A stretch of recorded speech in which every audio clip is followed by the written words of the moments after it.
Yes, sir. Looking at the beautiful skies of the Most High God, who everything belongs to. That's right.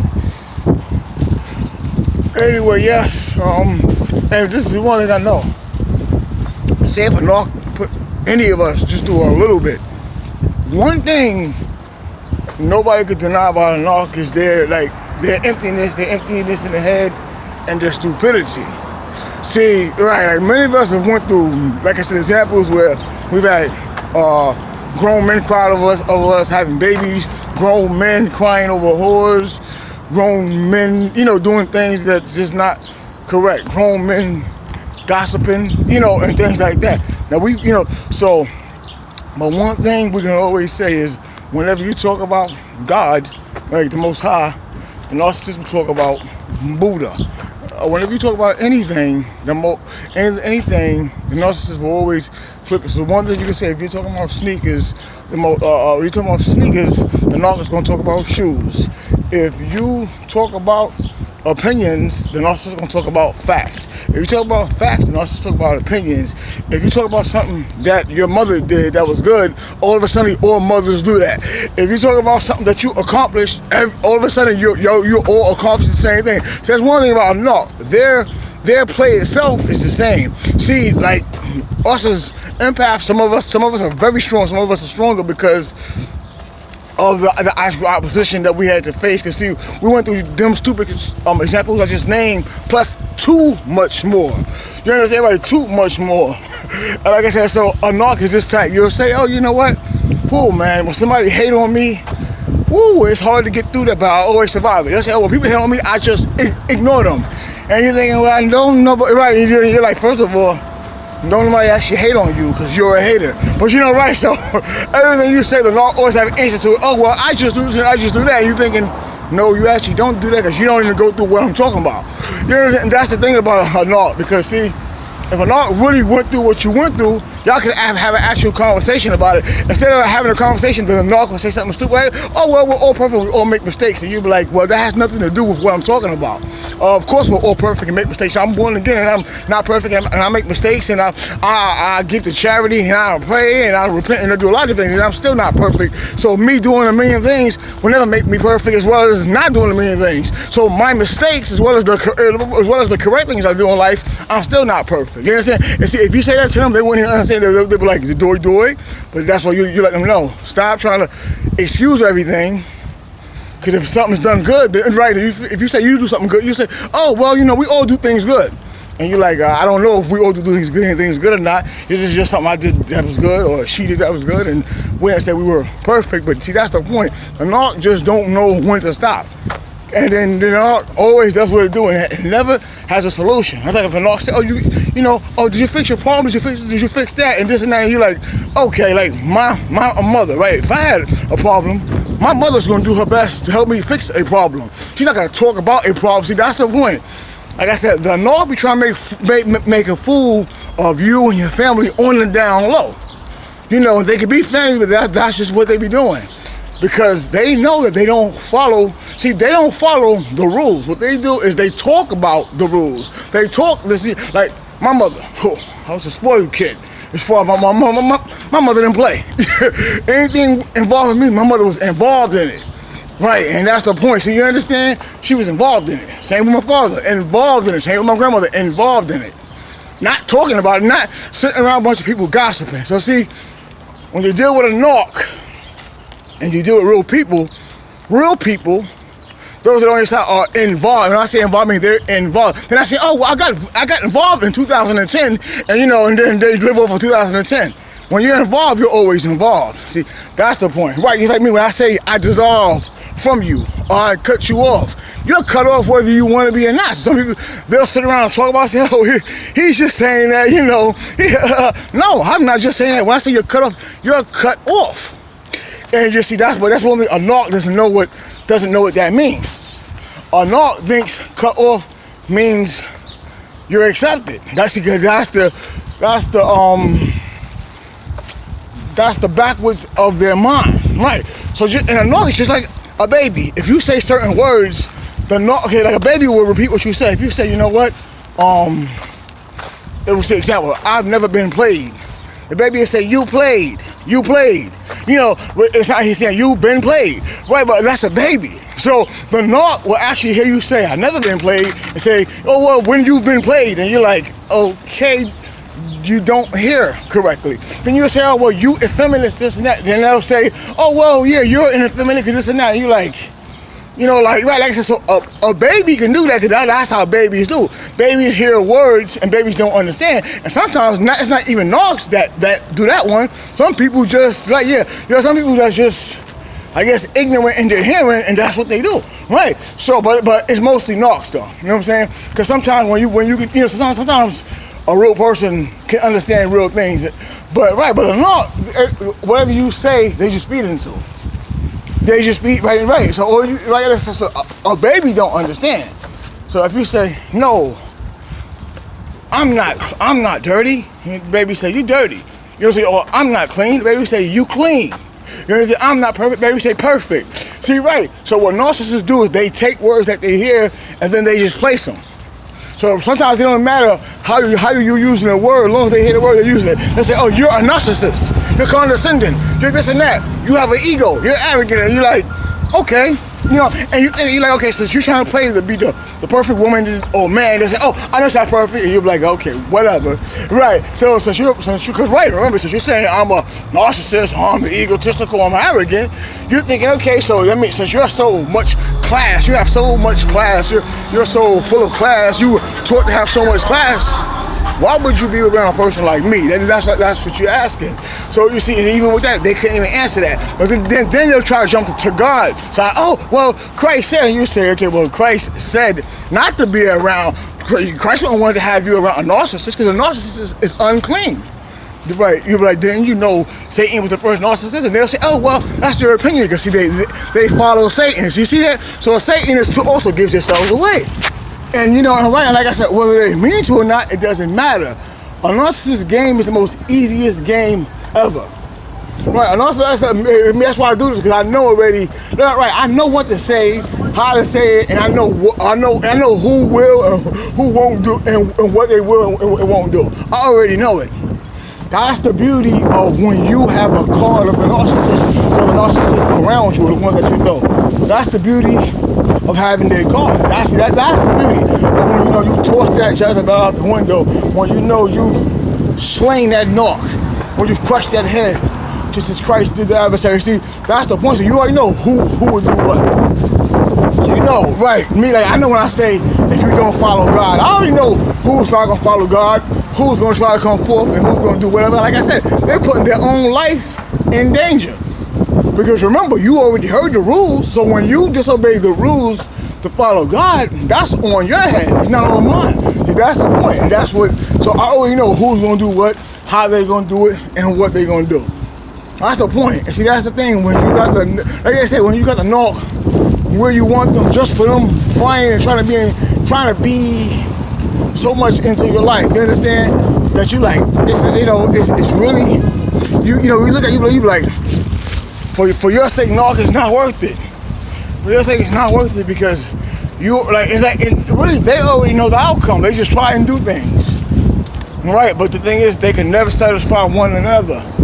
So they like to hear the biggest challenges. See, that's one thing. Even though they're Satanists, they're undercover atheists and everything like that, they really know that they know that the Most High God, the God who created the universe, is real. They know it, but see, just like Satan, they trying to pull people with them. So they're like, I'm pulling my son, I'm pulling my daughter, I'm pulling my husband, I'm pulling my wife, I'm pulling this one, I'm pulling this one I'm sexing up, I'm pulling this one, I'm pulling my ex. So they're trying to pull everybody along with them. Right. While the impact was looking like, you're not pulling me there, because believe you me, this is one thing they don't want to have a conversation about, because they know, because see, Christ, just the word Christ scares them. Christ, Yeshua, Jesus scares them. God, the Most High, scares the crap out them. So they don't want to even have conversations about that. That's one thing. They'll have a conversation. When they get deep, they will pry away from that conversation just like that. Right? See, they're more of the Atlanta Fix My Life type people and Oprah Winfrey type people. So that's why I say stay in your class. You see, why do you think Oprah and them other ones, why do you think they just stay to themselves. Yeah, see, and when they give their opinions, they okay, don't get it twisted. One thing about them loudmouth Jezebels, they do it, but they do it loud. They do it so you can hear it, right? You understand? Like I said, when I come over here doing this, I don't see none of them Jezebels talking that stuff like they talk, but yet they want to act like Oprah and act like Alana Fix My Life and this and that, and they want to do that privately, but they can't do it publicly, which just shows how pussy they actually are. See, and that's the point. And that's why, like I said, when you have the upper hand, when you gain the upper hand, and now when somebody hear me say upper hand and they say, oh, when you really gain the upper hand, nah, when you gain the upper hand, you have the upper hand. When you preach, you teach, and you talk the upper hand, nobody can ever take that hand from you, because Christ is the only way to the Father. You will receive Christ's Spirit, and you will just flow like you're supposed to, without no fear, without no shame, you know. And that's just right, and that's just the beauty of you know what I said. You do it with no shame. You will flow with no shame. You will talk. You will help people. You will heal people, and you know, and you just being realistic about what you're doing. And as I said, that's on all levels, and you don't mind being honest. If you are this, you're gonna say this is what I am. If this is not what I am, you're gonna say it. But you see, that's the beauty of it. So see, I'm not gonna ever say, well, I don't care about if nobody else do. Of course you don't care about what nobody else do, because you feel with carnalism and lies that keep you stuck. Well, with me, all you do is hear the truth, or hear the truth, and hear the truth, and not just with me. But the brothers and sisters that are honest, all you hear is the truth. So always remember, not just wants to mock what they hear. So all of a sudden they're going through this and they're going through that, and they're going through this and they're going through that, and the next thing you know, look, check through the next 5 years. I bet you they're still going through the same thing. Nothing, just talk, conversation for no apparent reason, for no reason at all. If a Knox problem was they was poor, they would have the same excuse for like 30 years. If a Knox let's see, like yo, if a Knox had a plan to open a business, why the Knox couldn't do it? They'll be using the same excuse 30 to 40 years from now, 5 years, 10 years, because a Knox is just right. A Knox excuse for watching a brother like myself is because they have memories, because they used to know me. You know, right? That's the point. So, you know, a Knox can never get past the past, right? And that's the beauty of us that are in the present and in the future. They stay where they at, can never get nowhere. Like I said, you know, they know that they're doomed. So just like saying, they are trying to pull bodies. They're like, I'm not gonna do this alone. I'm trying to pull the top impact. You can't pull top. And see, what they don't realize is the Most High, from when we was born, the Most High, like always, already knew who was chosen, who was gonna follow him, and who wasn't. So the reason why, and just like those that rejected God from birth, God already know who it was. He know who belongs to Satan. So why do you think, right, the people are trying so hard to get the top empaths? You will never be able to get the top empath, because they were already chosen, and they also chose God at birth. Right, the brain. God knows the brain. That's why. Why do you think the narcissists try so hard, and they always come in with opinions and things like that? Because they are stuck, and they are doomed, and they don't know what else to do.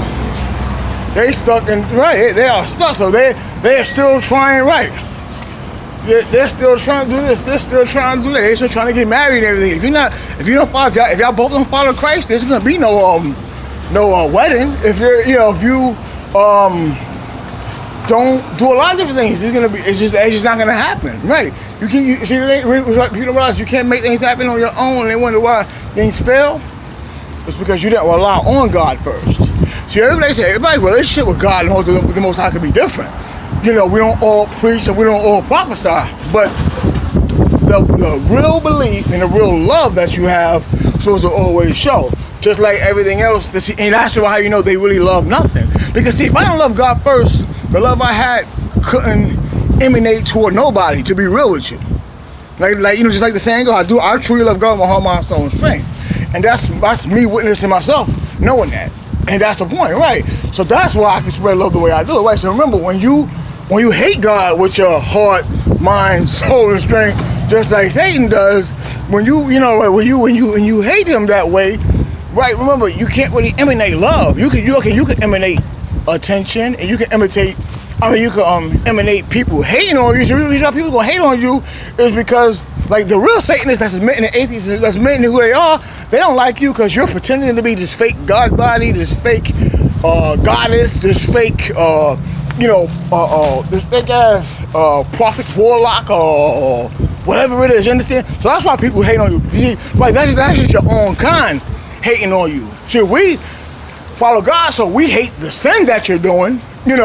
We feel sorry for you. We pray that you repent, and that's just it. But we know most of y'all are doomed. All right. So when y'all saying people are hating on you, y'all evil ones that hate men, you're evil ones that hate women, you're evil ones that hate children, you hate yourself, and you hate life. And the only way you can enjoy life is trying to go to places to have fun, going to do this and do that, because that's the only way you think it's godly, which is not godly, because that's just not godly. That's just worldly.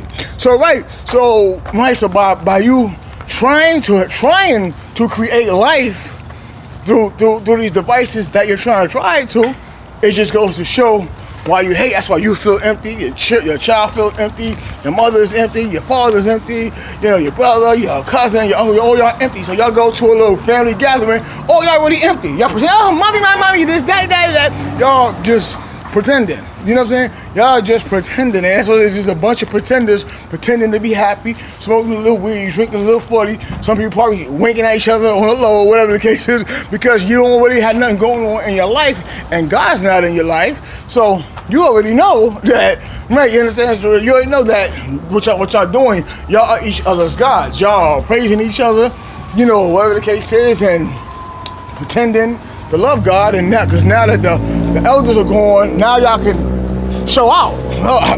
Now y'all can show out. Now y'all telling the elders what you really wanted to say. You are holy as thou, lady. Please, I'm gonna follow God how I want to. God, we're all God. You understand? See, that's the point. But y'all was never bold enough to say that to those that you're supposed to say it to, because believe you me, believe you me, God's gonna have you be bold. God, the Most High God, gonna have you be bold. See, a fake God can only have you be private. See, why you think publicly, right? Like I always say, if I was on that war line and I had certain family with me, somebody that's gonna go down and die for Christ. I'm talking about me. I'm not talking about nobody else or about. So on me. If I was gonna go down and die for Christ, not no Black Lives Matter and that other nonsense, but die for Christ, I'll be the only one doing it, because nobody, right? Because with the North, they don't know what Christ is. They're with Christ, they'll think you're talking about a black man. That's why I said Christ was black. Well, right now I'm not talking about a black man. I'm talking about Christ himself. They were think you're talking about an actual black man, like Johnny, Jimmy, or me, or you, or whatever the case is. You understand what I'm saying? So they wouldn't even understand what you're talking about. If you talk, like I said, you talking about you gonna die for Christ, they would say, oh, who, Buddha? I'm telling you, because they just don't, they know better, but at the same time, their brain is so warped up and it's so twisted, and they've listened to so many different people that the people have become their God, and that's what the point is. You understand? So, like I said, me personally, y'all, I'll talk about this because I can, and I'm not gonna stop talking about this just because people won't change, they can't change. That's not why God got me doing this. You understand? Right? God don't have a preacher also that preaches. He don't have them preaching. So if a person don't listen, you stop. No, it doesn't matter if somebody stop doing something. Nah, I'm gonna preach, I'm gonna teach just the way God wants me to do, and now it's just how I want to do. Because now that God has got me doing this, I'm comfortable with what I'm doing, and and I'm gonna continue to do it, and I'm gonna continue to call out what needs to be called out, regardless. So whether people are changing or not has nothing to do with it. Remember, Noah got out there and did what he had to do. Apostle Paul did what he had to do. Peter had to do. No, I don't gotta compare myself to them, because I'm not them. I am who I am. I'm who the Most High God made. So that's just the point. But that's what I mean with just anybody that's gonna preach, teach the word, just teach truth, which is Christ, preach and just teach morals, which all belong to God in the first place. You know what I'm saying? You're not gonna stop just because people don't want to listen, right? Like I always say, and like they always say, depart yourself if you don't want to hear it. If you don't want it, it doesn't matter, because it's going to get preached regardless. It's going to get preached, like I said, regardless if someone says, you want to hear, you don't want to hear. I don't care what you don't want. If you don't want to hear it, come on the channel and say, I don't want to hear it. Come on my face and tell me that. That's the point. You understand? Other than that, I'm staying up. I'm glorifying God. And the brothers and sisters that do that, let's continue to do that. Like always, let's keep each other up. Keep your children up. Keep your hubby up. Keep your wifey up. Keep your church up. Keep your prophesying up. Keep your sermoning up. Keep your prayers up. Keep everything up. And number one, follow God and keep your cross up. Peace.